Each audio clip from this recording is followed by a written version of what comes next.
بسم اللہ الرحمن الرحیم. ناظرین السلام علیکم. ناظرین پروگرام QD with شاہ ندیم احمد کے ساتھ آپ کا میزبان حاضر خدمت ہے.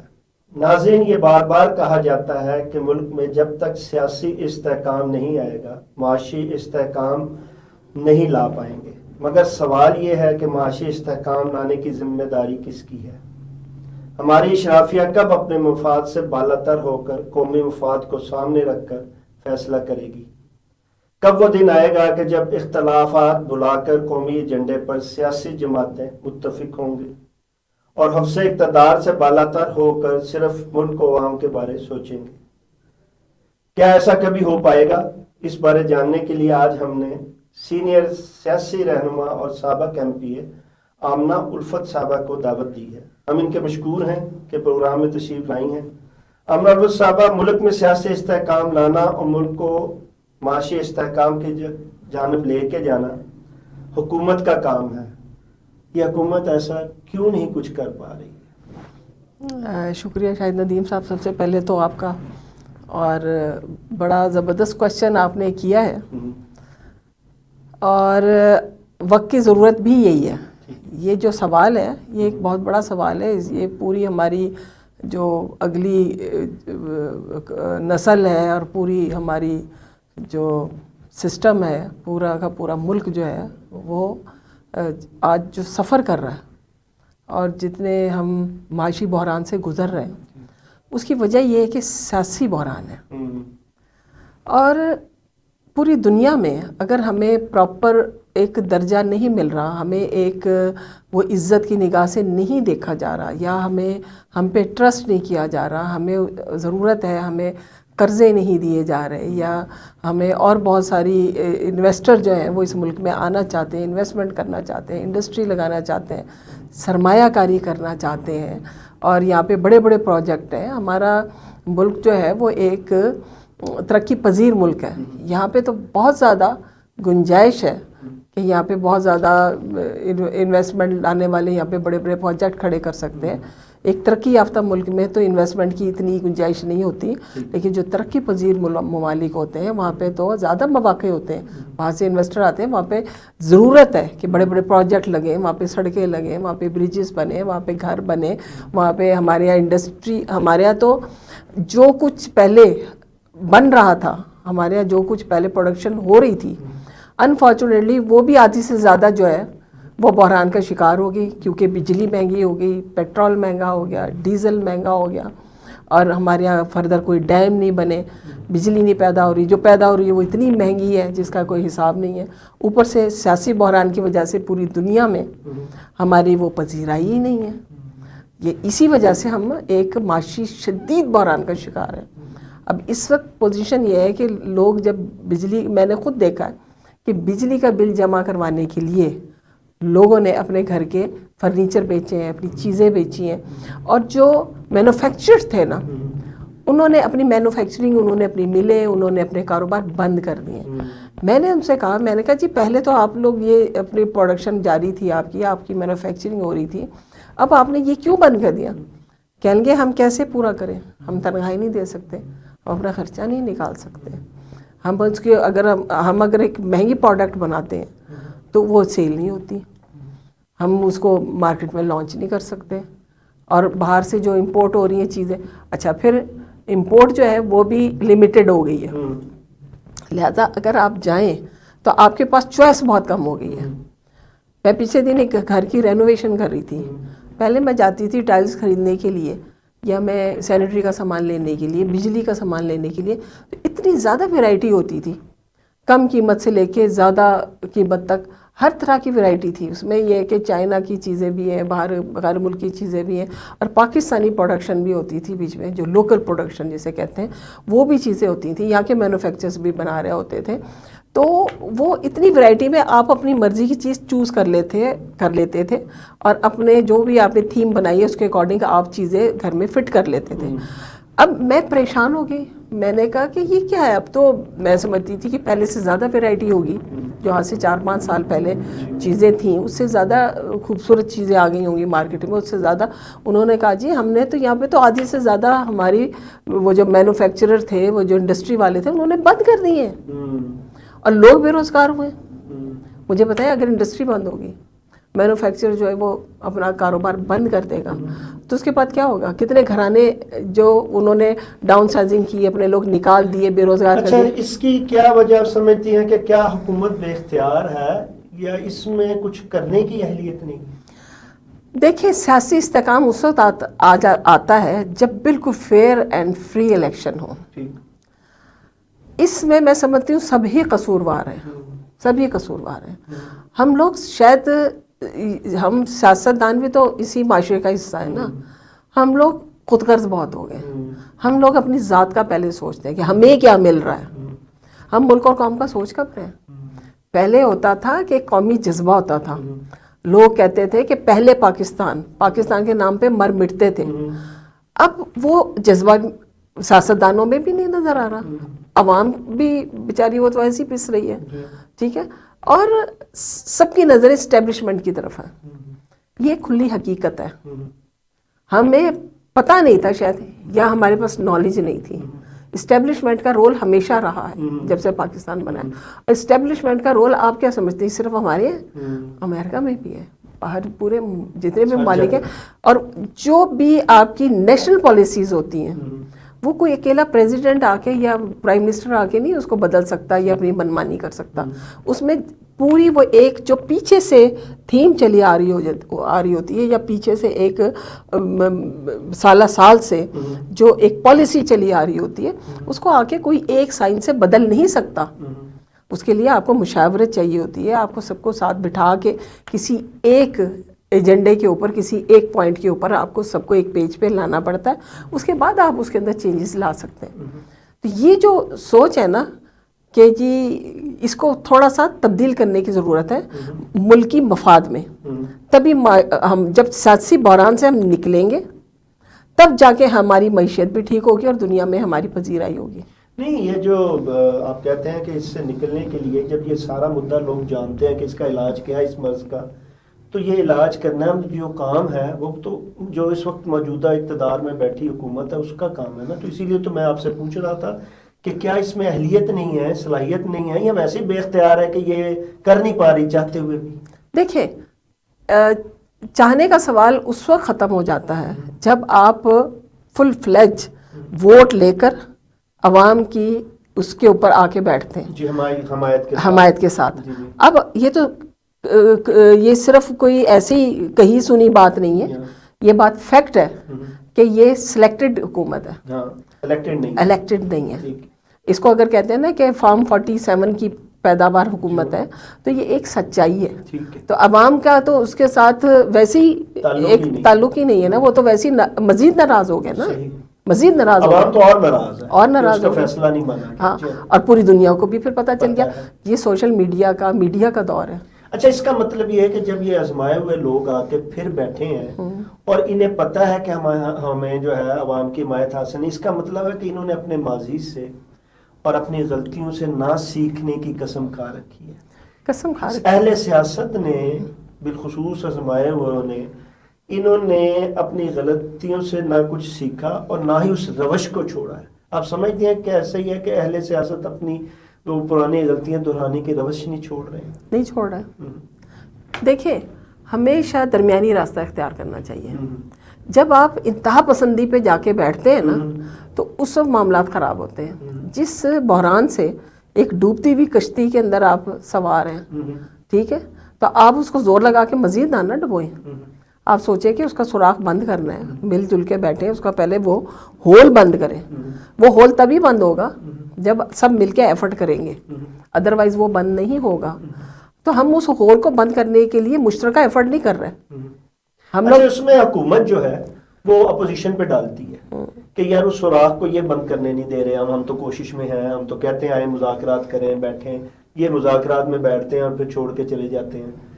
تو جب تک بیٹھیں گے نہیں اور پھر مذاکرات کا جو اونٹ ہے کسی کروٹ نہیں بٹھائیں گے مل کے, کیسے وہ بیٹھے گا؟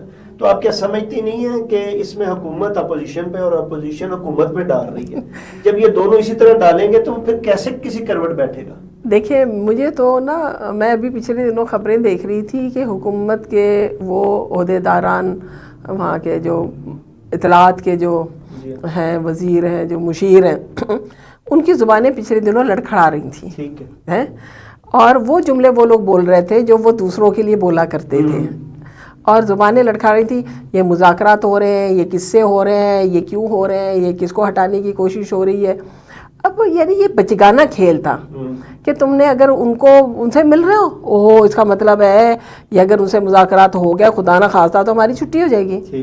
اور وہ ان کا خوف اور ڈر جو تھا نا, وہ ان کی ہر لفظ سے, ہر جملے سے, ہر ایکشن سے یہاں تھا. تو وہ ایک مجھے افسوس بھی ہو رہا تھا, مجھے ہنسی بھی آ رہی تھی کہ اب تھوڑا سا اگر پلڑا ادھر کو ہوتا ہے نا تو وہ جلدی سے گھبراہٹ میں وہ الٹا سیدھا بولنا شروع کر دیتے, اور جن لوگوں کے حق میں پہلے آپ بڑے بڑھ چڑھ کے باتیں کر رہے ہوتے تھے انہی کے خلاف خود بھی بولنا شروع ہو جاتے ہیں. تو یہ جو سلسلہ ہے نا, یہ جا کے اصل میں سب کی نظریں ہوتی ہیں کہ اسٹیبلشمنٹ کو کون راضی رکھے گا, تو اسٹیبلشمنٹ کے ساتھ کون بنا کے رکھے گا.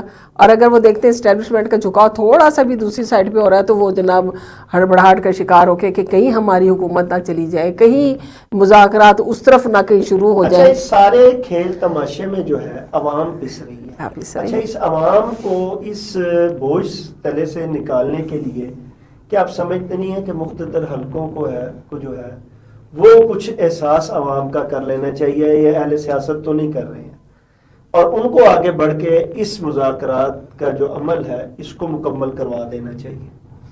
دیکھیں, جو مقتدر حلقے ہیں نا, اول تو میں ان کے لیے کوئی اتنی زیادہ بات نہیں بھی کرنا چاہتی. ٹھیک ہے, پہلے پردے پڑے رہتے تھے, میرے خیال میں ملکی مفاد میں وہ پردے ٹھیک تھے, کیونکہ اگر ہم نے سکون کی سانس لینا ہے نا, اور دنیا کو بھی دکھانا ہے تو ہم ہر چیز کھول کے سامنے اپنا پیٹ ننگا کر کے بیٹھ جائیں گے تو دنیا جو ہے ہم سے مزید متنفر ہو جائے گی.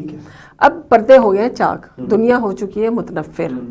ان حالات میں اب وہ جو مقتدر حلقے ہیں ان کو نئی پالیسیز کے ساتھ لے کر آنی چاہیے, کیونکہ اس طریقے سے ہم دنیا میں ہمارے امپریشن ہر جگہ خراب ہو رہا ہے اور ہمارے مقتدر حلقوں کا بھی خراب ہو رہا ہے. تو اس لیے سب کو بیٹھ کے سوچنا چاہیے کہ جو حالات پہلے تھے اب نہیں ہیں, اب ہم ان چیزوں کو کیسے ٹھیک کریں. تو جب تک سب مل کے ایک پیج پہ آ کے اس کا حل نہیں تلاش کریں گے, اور یہ سارا کچھ اب اس وقت مقتدر حلقوں کے ہاتھ میں. اچھا, یہ جب ساری چیز ان کے ہاتھ میں ہے تو پھر بجائے اس کے کہ وہ اس چیز کو درست کریں, وہ سب کو بٹھائیں اور خود بھی ساتھ بیٹھیں, وہ عوام پہ یا جو یہ اظہار کر رہے ہیں ان پر پابندیاں لگائی جا رہی ہیں. اظہار رائے پر پابندی لگائی جا رہی ہے, آواز اٹھانے پہ پابندی لگائی جا رہی ہے, تحریر پہ پابندی لگائی ہے. آپ کیا سمجھتے ہیں کہ یہ جو اظہار رائے زبان اور تحریر پر یہ جو پابندی لگائی جا رہی ہے, کیا اس سے یہ معاملات درست ہو پائیں گے یا تنقید رک پائے گی, یا دنیا جو دیکھ رہی ہے ان کی آنکھوں پہ پٹی باندھی جا سکے گی؟ اس پر آج کل کا جو دور ہے نا, اس میں پٹی نہیں باندھی جا سکتی. آپ اپنے بازو پہ تو پٹی باندھ کے پھر لیں گے, ٹھیک ہے نا, ہاں, لیکن دنیا کی آنکھوں پہ نہیں وہ پٹی باندھ سکتی. اس کی وجہ یہ ہے کہ ابھی میں مبشر لقمان صاحب کا ایک ولاگ دیکھ رہی تھی.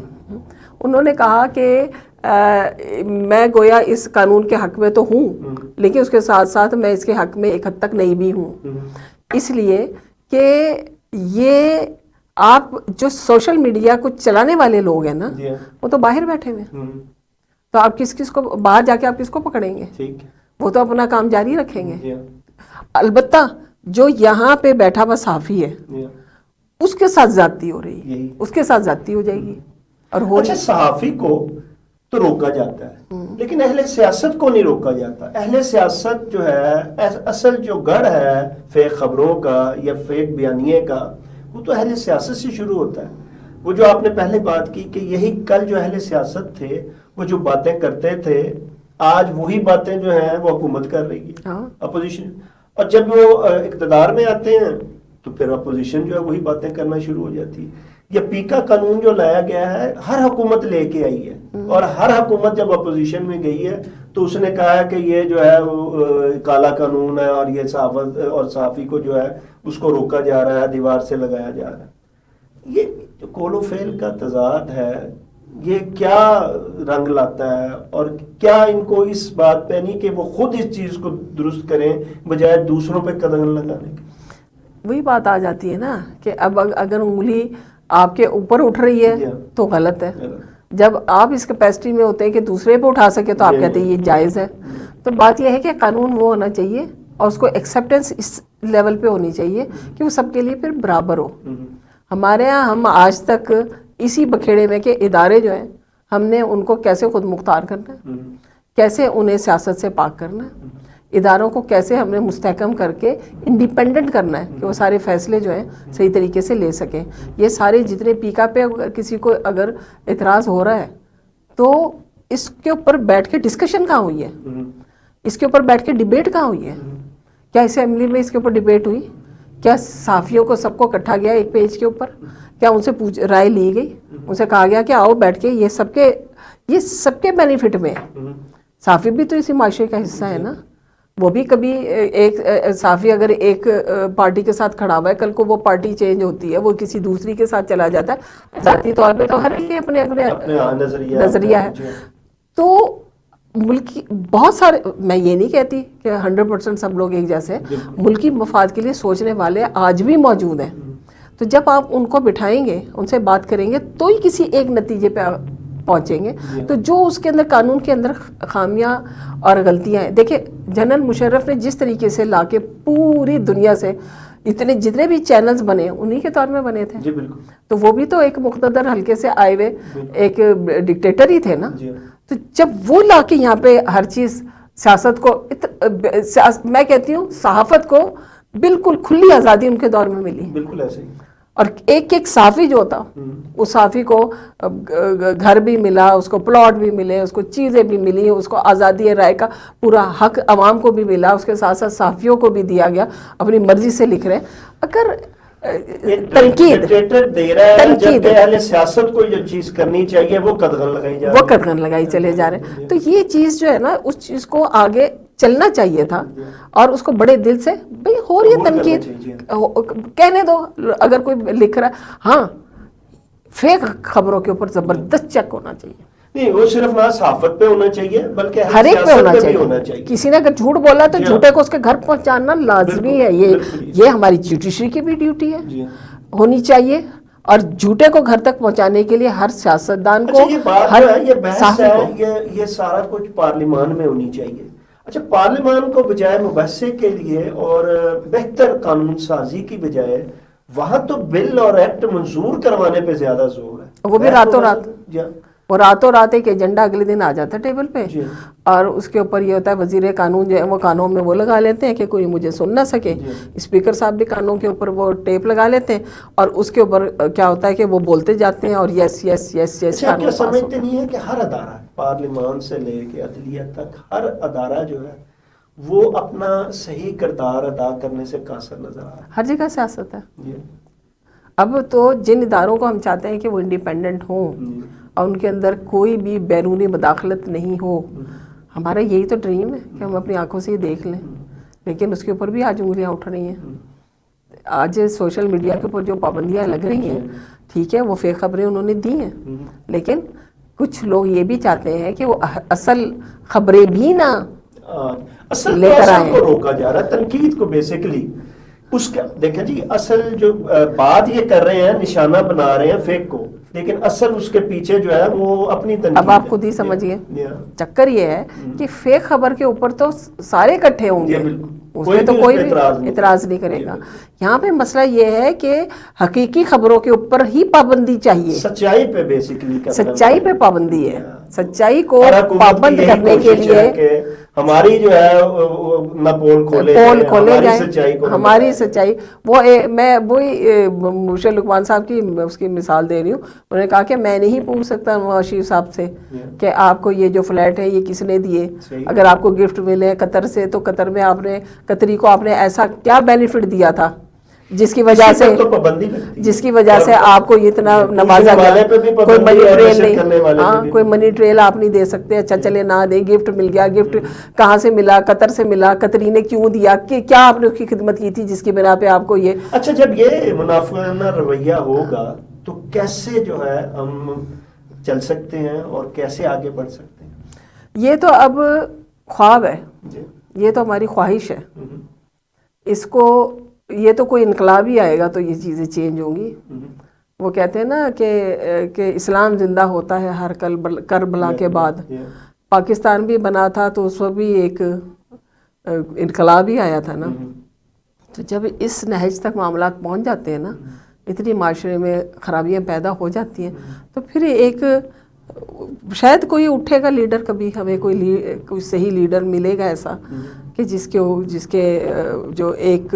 اور پھر میں آپ کے بات بتاؤں، سب سے بڑی بات یہ ہے، ہم صرف اپنے ملک کی حد تک بات کر رہے ہوتے ہیں، یہ انٹرنیشنل ایجنڈا ہے. پاکستان جو ہے نا، اس کی جو کھینچا تانی ہو رہی ہے، یہ آج سے تو نہیں ہو رہی، جب سے پاکستان بنا ہے تب سے ہو رہی ہے. پھر ہم بھول جاتے ہیں کہ جس وقت دوسری جنگ عظیم کے جو نتائج تھے نا، دوسری جنگ عظیم کے جو نتائج تھے، اس میں جو 2 بلاک بنے تھے، ایک بلاک نے اپنی ساری اسٹیٹس اور اپنی سلطنت، اپنی کالونی بنا لی تھی جس میں پاکستان ہے، پاکستان بھی شامل ہے. ٹھیک ہے، اس زمانے میں بڑی آپ ذرا ہسٹری کو کھول کے دیکھیں تو یہ وہ اسی کا شاخسانہ اور اسی وقت کے وہ چیزیں چلی آ رہی ہیں.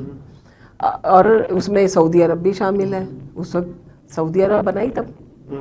ٹھیک ہے، اسی وقت یہ ساری چیزیں منظر عام پہ آئی نا. تو وہ اتنی، ہم ابھی کی بات کر رہے ہیں نا، ہم اس کی ہسٹری کو نہیں دیکھ رہے، اس تاریخ کو نہیں پڑھ رہے کہ یہ کھیل شروع کب سے ہوا ہے، اور اوپر بیٹھ کے اس کی ڈوریاں کون ہلا رہا ہے. ہم یہ نہیں دیکھتے، ہم ایک دوسرے کے اوپر وہ الزام ٹھہراتے ہیں اور ایک دوسرے کے اوپر ہماری کھینچا تانی ہو رہی ہوتی ہے. ہم اصل جس کو کہتے ہیں نا جڑ، ہم نے اس کو کبھی پکڑنے کی کوشش کی ہی نہیں. ہمیں بڑے ذہین لوگوں کو بٹھا کے اور اس کے اوپر، اور یہ چیز ایسی ہے کہ جس کو آپ بیٹھ کے دیوانے کی بڑ کی طرح کھڑے ہو کے تقریروں میں نہیں کر سکتے. مجھے بتائیں، جس وقت بھٹو صاحب نے یہاں پہ اسلامک سمٹ کانفرنس کرائی تھی، کیا وہ کھلے عام ہونی چاہیے تھی؟ آپ نے پوری دنیا کو ڈرا دیا، پوری دنیا آپ سے ڈر گئی. پھر کیا ہوا؟ بھٹو کو پھانسی دے دی گئی. تو یہ ایسی بڑے فیصلے کیا سر عام ہونے چاہیے؟ اب آج کے دور کا سیاستدان یہ بات سمجھتا نہیں ہے کہ آپ کو ہر بات کھلم کھلا، آپ اپنے دشمن کو اویئر کر رہے ہوتے ہیں اپنی پالیسیز سے.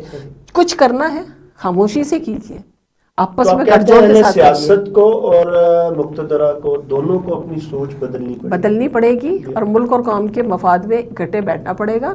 اور یہ سب کچھ انہیں آپس میں خفیہ طریقے سے کرنا پڑے گا. آپ اگر لیک کر دیتے ہیں، آپ ساری دنیا کو بتا دیتے ہیں اپنا ایجنڈا، تو اس میں جو آپ کے خیر خواہ اچھا، آپ کہتے ہیں کہ جب یہ سلسلہ ہوگا تو عوام جو ہے بیسیکلی سارے مسئلے میں عوام پریشان ہے. عوام کو تو اب اس سے کوئی کنسرن نہیں رہا ہوگا. عوام بیچاری کو آپ نے ناخواندہ رکھا سر، آپ نے عوام کو ڈالا کس چکر میں؟ صبح اٹھتے ہیں کہ صبح کا ناشتہ، پھر دوپہر کا کھانا کہاں سے آئے گا، پھر رات کا کھانا بچوں کے لیے کہاں سے آئے گا، ان کا دودھ کہاں سے پورا کروں، مہینے بعد بجلی کا بل کہاں سے آئے گا، وہ کیسے دوں، پانی آ رہا ہے، گیس. سیاست اور اہل ریاست دونوں کو کوئی ادراک ہے؟ نہیں. ادراک ہوتا تو اس کے لیے شروع سے کام کیا جاتا. تو آپ کیا سمجھتے نہیں ہے کہ عوام کے اندر جو لاوا پک رہا ہے، ڈریے اس وقت سے کہ یہ لاوا جو ہے وہ آپ کے گرہمانوں پہ آپ کے سر پہ پھٹے گا. کبھی بھی تو پھٹے گا، آج نہیں تو کل نہیں تو پرسوں. میں تو اس کے ذمہ دار پھر اہل سیاست اور ریاست دونوں ہی ہوں. دونوں ہیں. اور اس میں جو بھی ہے مفاد پرست، کسی بھی جگہ بیٹھا ہوا ہے، کسی بھی حلقے میں بیٹھا ہوا ہے، کسی بھی ڈپارٹمنٹ میں بیٹھا ہوا ہے، وہ ذمہ دار ہے. ناظرین، آمنہ الفت صاحبہ کا کہنا ہے کہ سب کو اگر اس ملک سے محبت ہے، اگر اس ملک کو قائم رکھنا چاہتے ہیں، اور اگر اس ملک کو آگے لے کے جانا چاہتے ہیں، تو جو جہاں بیٹھا ہے اس کو اپنی سوچ کو بدلنا ہوگا، اپنے رویوں میں تبدیلی لانا ہوگی. اور اس ملک کے لیے جس کے ساتھ ہم ہیں، یہ ملک ہے تو ہم ہیں، اگر یہ ملک نہیں تو کچھ بھی نہیں. اس کے لیے ہمیں جو ہے ایک ٹیبل پہ بیٹھنا ہوگا اور کوئی ایسا لا عمل مشترکہ طے کرنا ہوگا کہ جس پر چلتے ہوئے ہم نہ صرف دشمن کو جو ہے اس ملک کے مخالف کو جواب دے سکیں بلکہ دنیا میں اپنا نام اور مقام بھی بنا سکیں۔ ناظرین، اس کے ساتھ ہی اپنے میزبان شاہ ندیم احمد کو اجازت دیجیے۔ آپ کا، ہمارا، ہم سب کا اللہ نے